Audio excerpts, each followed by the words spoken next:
Hello guys! Welcome to my YouTube channel. So today guys, kwento ko sa inyo kung bakit ako nag-start na mag-YouTube.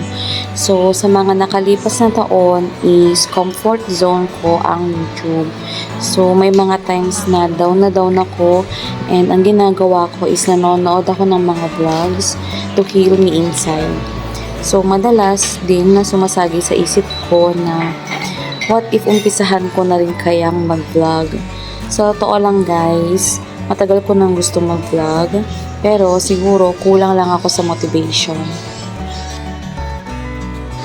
And nung mga nakaraang buwan is na-realize ko lang na ang setup ng buhay ko is trabaho at bahay lang. So, sobrang boring siya kung titingnan talaga. So, last December 2023, sabi ko sa sarili ko, kailangan kong magkaroon ng hobby para malibang at makaiwas sa stress. At gusto ko yung hobbying yon is yung makakapagpasaya sa akin, mag-enjoy ako, and at the same time, hindi ako mapapagod na gawin siya. In this channel, I want to share with you guys about lifestyle, personal development, productivity, and mga bagay na gusto kong i-share sa inyo, and also serve na rin siya as memories ng family ko. At guys, ang pinaka-importante is ma-document ko yung mga ups and downs ko sa buhay, and yun yung magiging inspiration ko or panghahawakan ko to keep going on.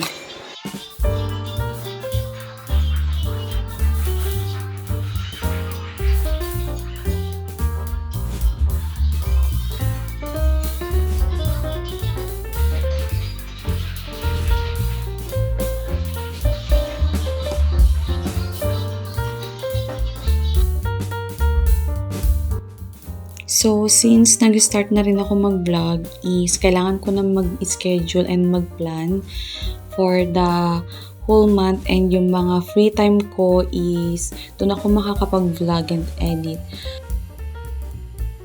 So, meron ako dyan guys, iba't ibang klaseng planner.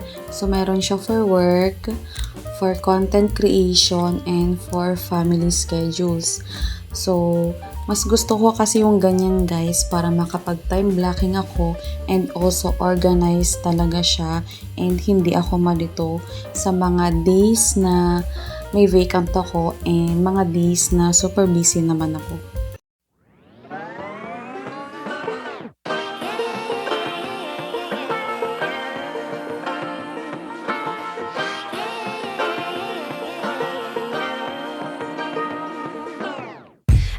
To be educated, but I'm so frustrated.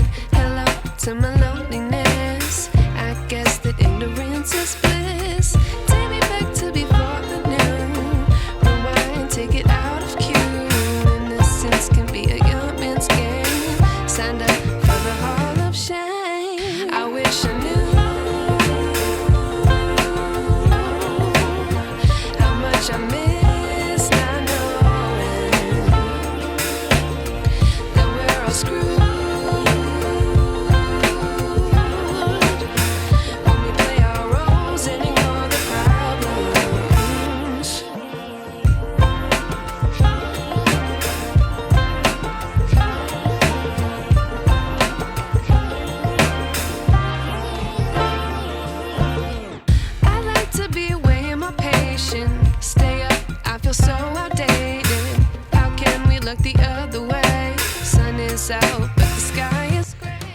Sa working mom is importante din talaga na magkaroon ng hobby, and yung bang mga bagay na gagawin mo outside work and outside sa pagiging nanay and wife. So, maganda rin yung gawin natin minsan yung mga gusto natin gawin as a person.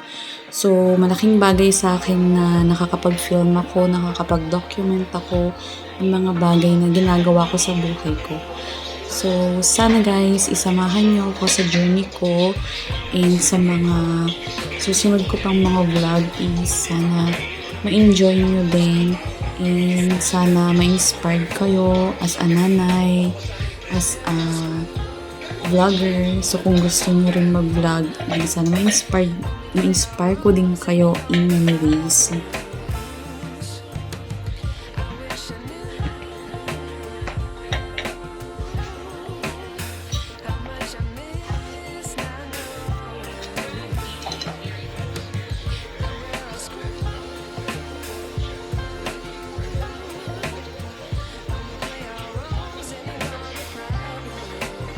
So, today guys is naka-day off lang ako. So, hindi naman ako palalabas ng bahay. So, very homebody lang ako.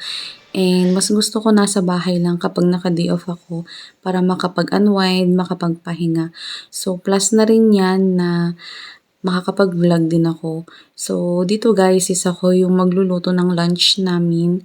Kasi guys, gusto ko rin talagang matutong magluto. I mean, marunong din naman ako magluto pero hindi lang siya ganun ka-upgrade katulad ng mga ibang magagaling magluto. So, gusto ko rin gumaling magluto and sumarap yung luto ko.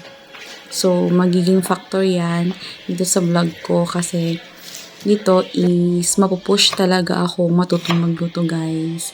And matatry ko yung mga iba't ibang klaseng meal na gusto ko na rin lutuin.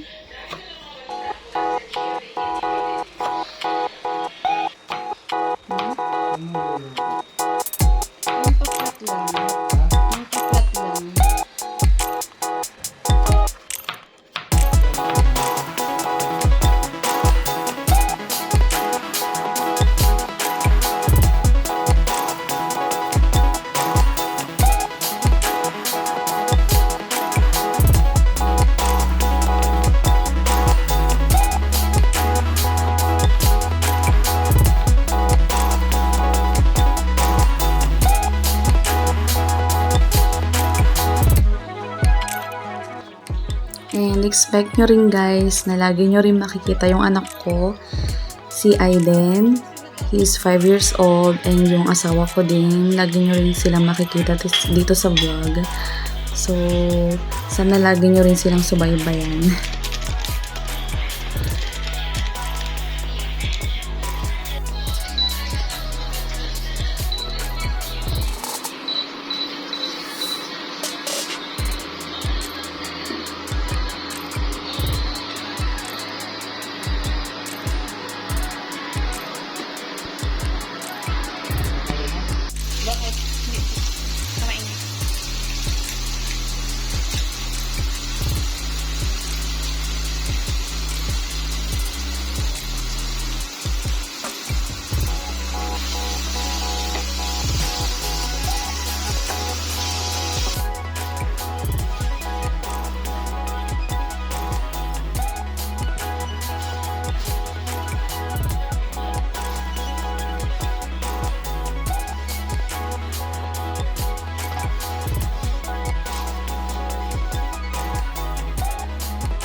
And so guys, yan yung story time ko for making this channel.